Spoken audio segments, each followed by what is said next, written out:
Good morning guys! Andito ako ngayon sa may Grandville Public Market. Medyo naman siya, medyo cloudy pero walang sun. Kaya ayan yung view.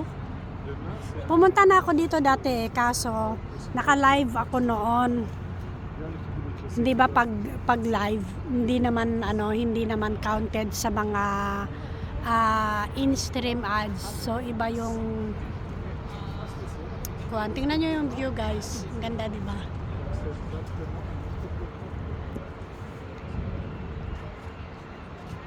Ayan Grandville Public Market. Ayan.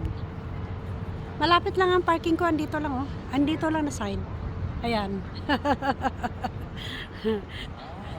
Kahit cloudy, andito ako ngayon. Ayan.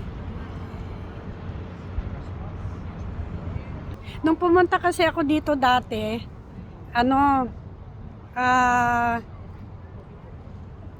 naka-live ako noon ng 1 hour and 21 minutes.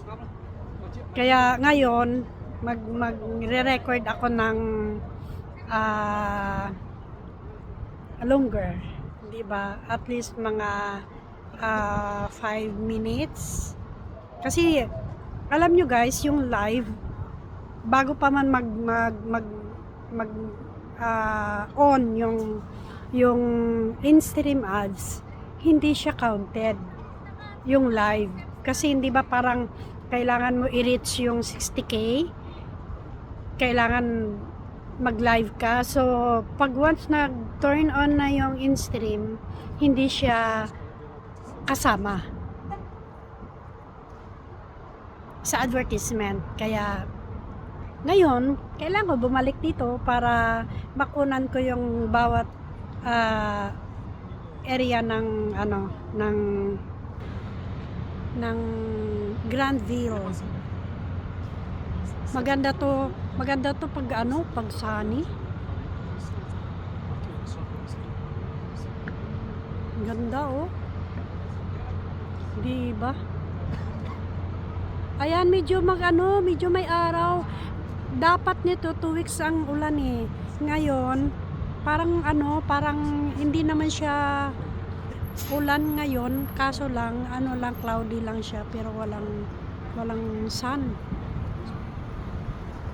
Ayan, andito ako sa public market ng Grandville.